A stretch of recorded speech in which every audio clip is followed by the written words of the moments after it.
What's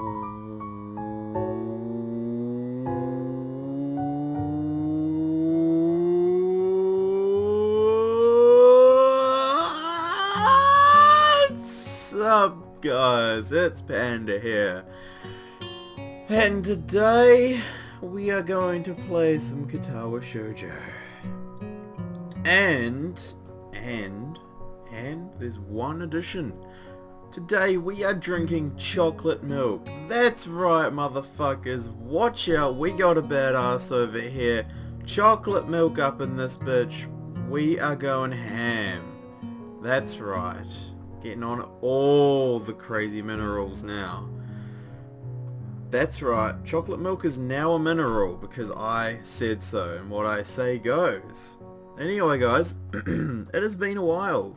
It's been a while since I've done some Katawa Shoujo, and a while means 2 days in my world, apparently.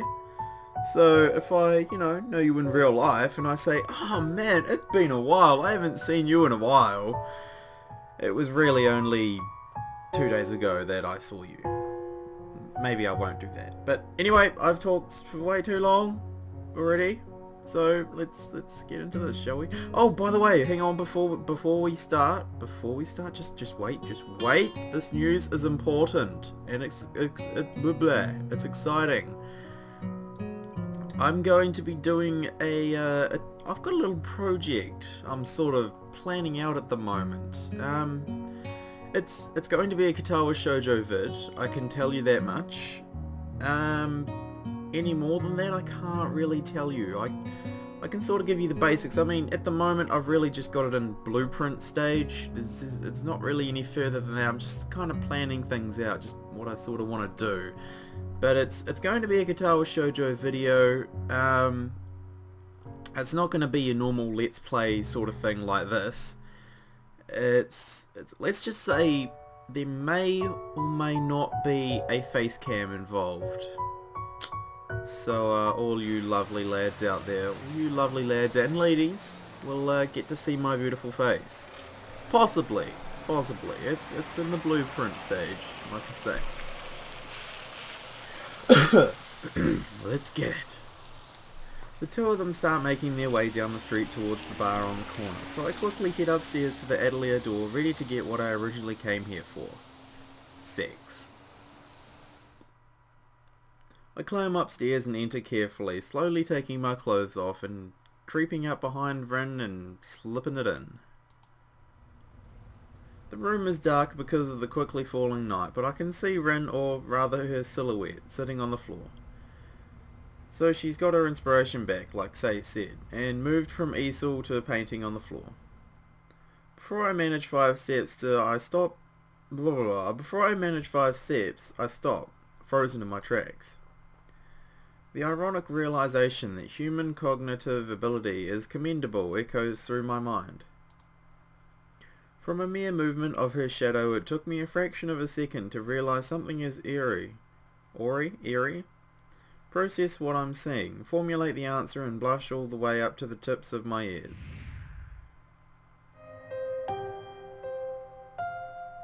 Rin is sitting on the floor with her legs under her. This isn't good. She moves in rhythmical motions back and forth. Oh Jesus! Slowly grinding herself against herself.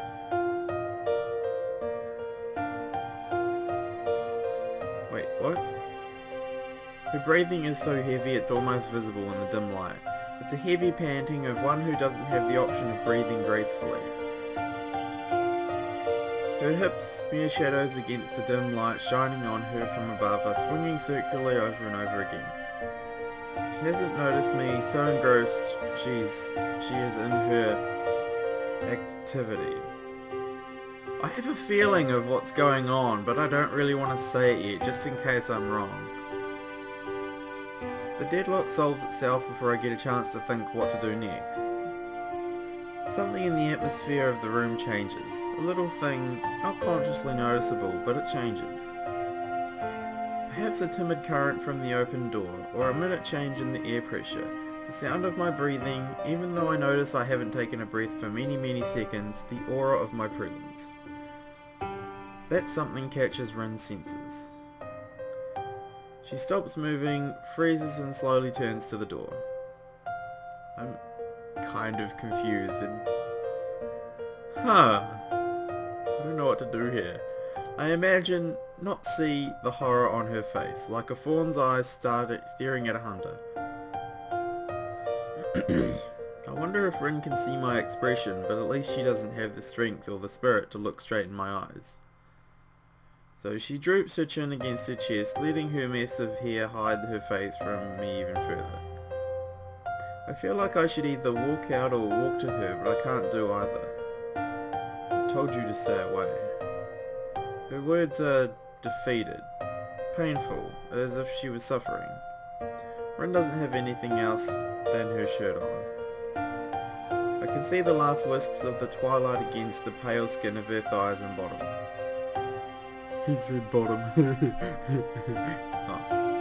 There is no way I can back off anymore. I lost that chance, so I do the next best thing.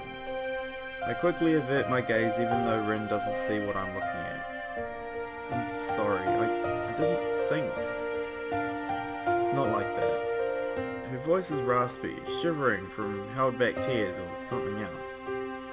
She is shaking, looking like she is physically in pain. Not like that. I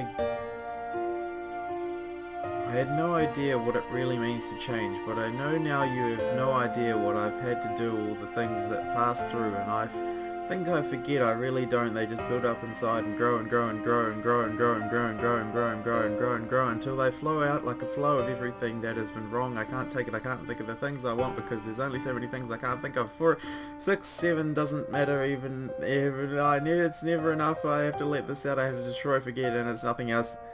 Rin is mumbling her words into the air more than talking to me. It is the rambling, ranting, raving speech of a lunatic. Even and steady in tone, but taking the form of a never-ending stream of words almost simultaneously spawning from between her lips. It feels like she forgot it is me who is present, or that someone actually is present. Maybe she vaguely recognizes what is real and what is not. Maybe in her mind I am a voice inside her head. I look down at Rin's sorry figure cowering on the floor with only the white shirt of her usual attire on. But neither preserves her modesty that is gone, nor her body warmth that she doesn't seem to care about.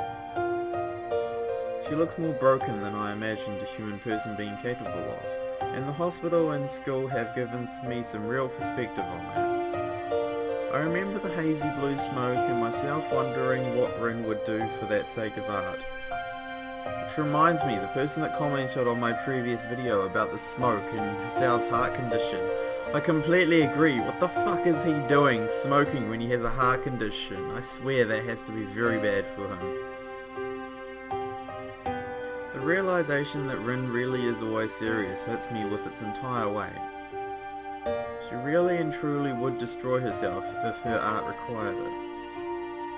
I thought she was so silly with her strange ways, talking about personal change as if it was something sudden and concrete, like waking up. I had no idea. This is her, laid bare in front of my eyes in all possible meanings of the word. Complete isolation here in the top floor of this building, in this room, in her mind. Day after day, working on her paintings with no heed paid to anything else. Breaking herself to reach that which she wishes to reach. This obscene act that she does for reasons I'm not sure herself understands. Why does she have to do this? I'm trying to connect the pieces, but I don't understand. I feel sad, scarred, excited, disgusted, worried, and a number of emotions I can't remember the name of now. I feel conflicted. I should go. I'm really sorry. It doesn't matter. My voice... sorry. My voice is dry and quiet, like sandpaper coming out of my throat. It sounds really painful. I really am sorry. Sorry for saying this. I don't want to see Rin like this. All I can see is her sadness, her stress and despair. Is this what a limit means? How could Sei and Namaya let Rin go this far? Or is it me who is to blame? I almost walk out right there, but at the last moment I turn around, steel myself and walk to Rin to crouch down behind her and lightly touch her forehead. She doesn't resist or react. I can't leave her like this. She's not well. She feels like she has a fever. Freezing cold and burning hot at the same time. I wonder if she's got sick from staying out all night with me back then. It seems she's prone to getting ill. There is a blanket on the couch, but I wrap my arms around Rin instead of fetching it. She does not resist my clumsy hug, only slumps her head lower, deepening the shadows hiding her face from me. What are you doing? Nothing. I am not embracing her out of love, nor out of forgiveness, for I am in love, or is she sorry? I just want to hug her. For a moment, the only sound in the room is her heavy breathing.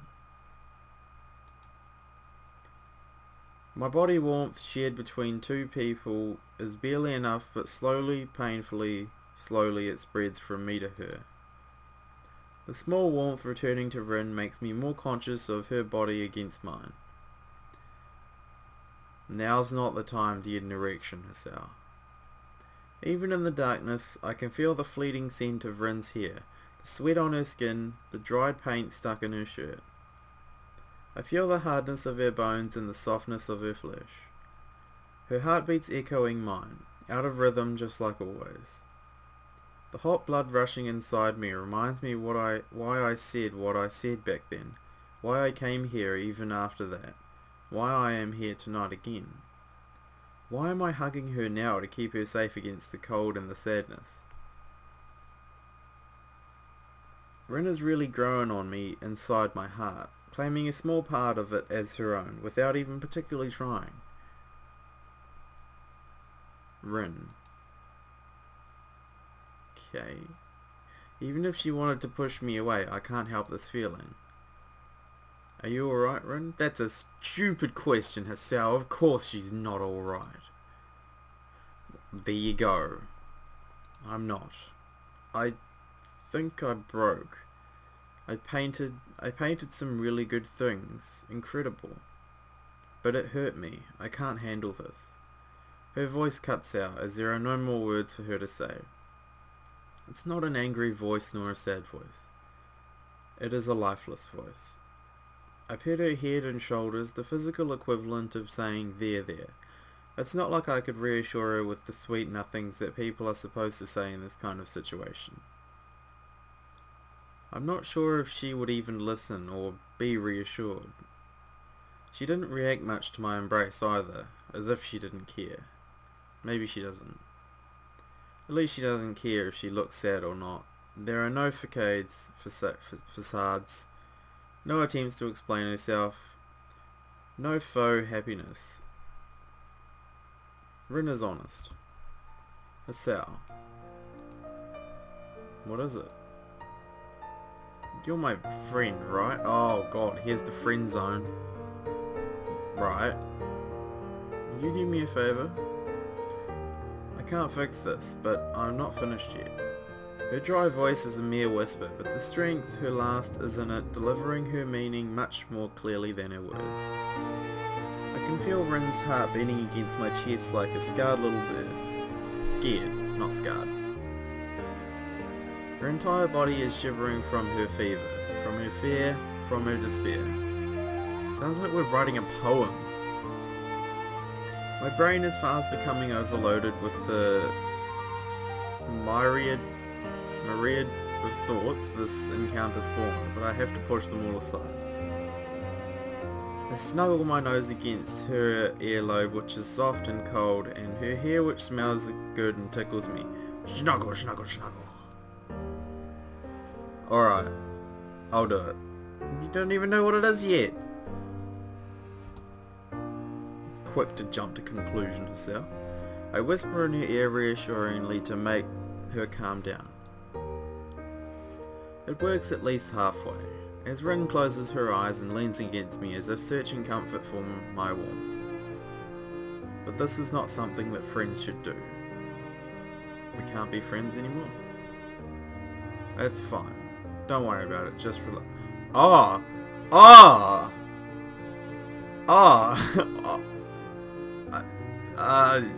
So this is the thing she needed finishing? This is her favor? Even though I said that, I'm on the verge of breaking myself. If I wasn't so nervous, I would laugh at my own nervousness. She wants to be comforted, and I want to comfort her. But in this way... Here we go. I move my hand lower, touching the naked skin of her stomach, caressing Rin with my hand. Her muscles contract timidly, evading my touch, but soon they find their trust in me and relax. Oh god. Oh god. Oh god. Black screen. Black screen. Black screen. Okay, I don't think we have to do black screen there. There was one warm place left.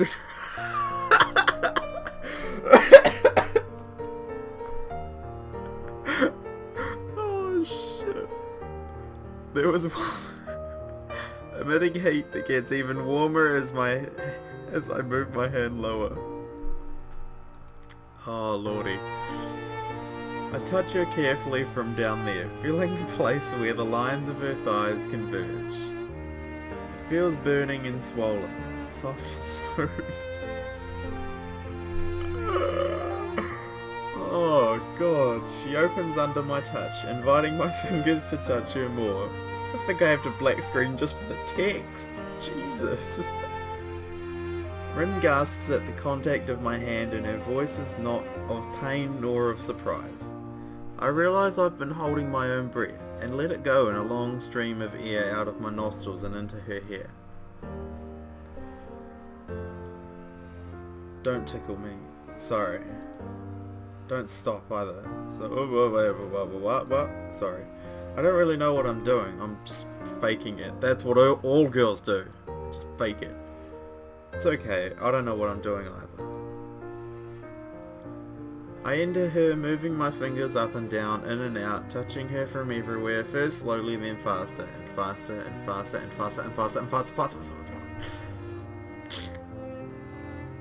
I listen to the subtle signs Rin's body gives, hoping that she can guide me as I can't see what I am doing. Her breathing gets heavier by the moment, spurred on by my exploring fingers. I can tell you I've had to do the same thing. It's a weird place. Your first time doing this sort of thing, I can tell you it is a weird place down there, man. It's fucking scary. I'm telling you that right now. I'll do a commentary about it, in fact. Rin's hips start moving in the same rhythm as me, guiding me deeper. She turns her head, looking at me from the corner of her eye. I wonder what she sees, but what I see in her almost scares me. The passion in her eyes is like nothing I have ever seen, her dark eyes like two black stones against the moonlit skin of her cheek. I kiss her gently on the cheek right above the bone, my lips are coarse and dry. My right hand moves upwards of its own accord under the white cotton of her shirt to caress the underside of her soft breast. Oh, you player! You go for it, Hisao! Sweat gleams on her skin, making it slippery under my hands. Oops, slipped off. Sorry. Try again. Slipped off again. I just gotta get a good grasp. Oh, damn it! I slipped again. She breathes in sharp, quick intakes in unison with the pulses of her insides against my finger. Oh, that sounds gross. That's gross. The pulses of her inside. Ugh. I can feel her heat burning through her shirt against my chest. Oh, don't go down too much. Don't. Stop. Okay, phew. Whew. I move faster and she moves faster. Our primitive instincts blinding all reasons as her fever becomes sweat drenching her shirt and her skin. Her passion becomes my own, growing inside of me. Yes, something is growing on you. All these feelings unravel into their basic components. Her softness, her wetness, yep, her hotness, her sadness are the only things that I can think. The only things I can... What? Are the only things that I think. The only things I can... Oh, right.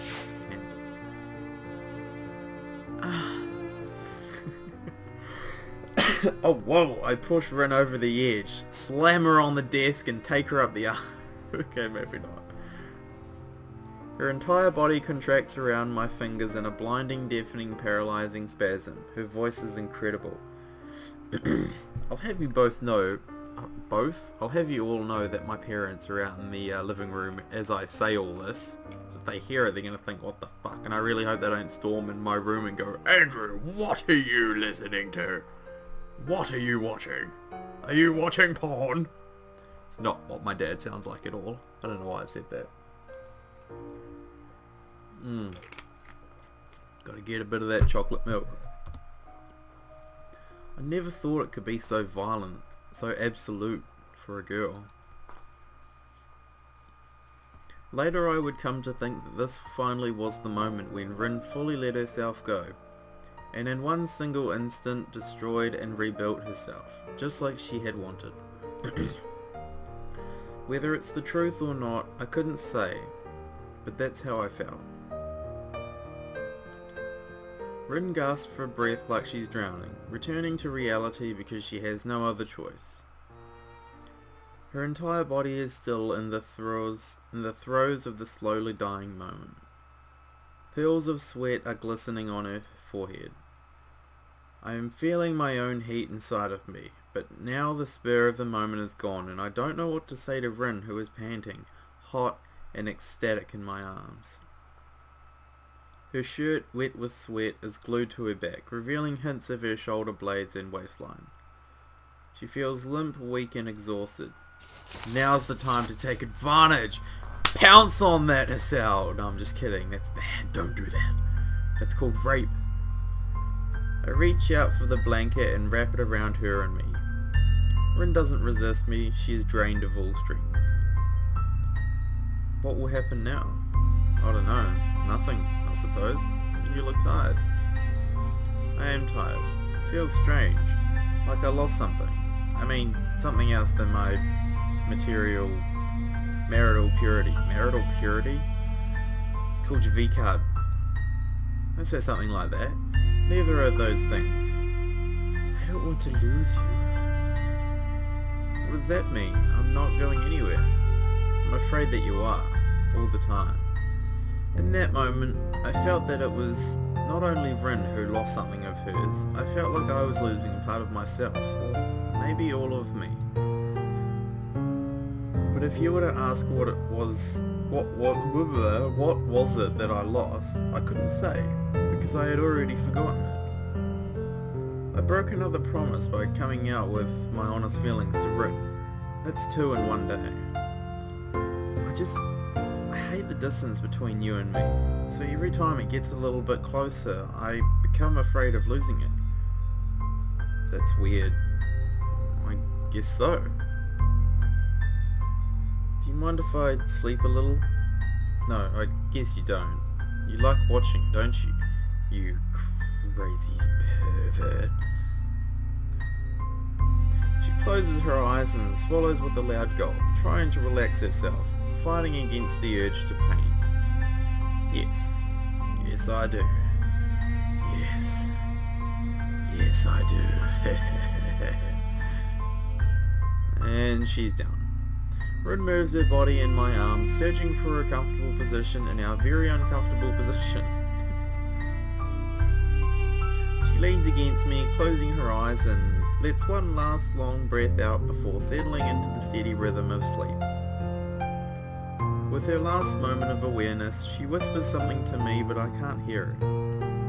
Rin drifts deeper into sleep with a deep sigh that releases all remaining tension from her muscles. I try to shift around to place both of us more comfortably. It takes a while because I don't want to wake up Rin, even though she probably wouldn't, but eventually I find a position I am somewhat comfortable with. You're gonna have a sore neck in the morning, my friend. You think that position is somewhat comfortable, but once you wake up in the morning, you are going to have the stiffest neck ever. I know that feel. I know how that feels. I lean against the soft cushions of the couch and breathe in the cool air of the atelier. Rin's head rests against my chest, as if she was listening to my heartbeats. Echoes of her dream ripple as small twitches on her face, like a cat sleeping the mouse hunter's dream. The full moon, shining her pale light upon us from beyond the skylight, reflects from a blank canvas standing forgotten on the easel. Its whiteness is glowing against the dark night of the atelier. Well, that was really interesting. That was a good night. I highly enjoyed that. We semi got some action. No, okay, we got action. We got some action. It was good. It was very good. Oh, yeah. No, okay, that's disgusting. Anyway guys, that's really all the time I have today, meaning that isn't really all the time I have today. I have plenty of time to record Katawa Shoujo today, but I've been holding off the urge to play Black Ops 2 today because I recorded Katawa Shoujo instead, so I'm really going to go and play that now because my god, the urge is killing me right now. Anyway guys, I hope you enjoyed and I will see you next part. Bye.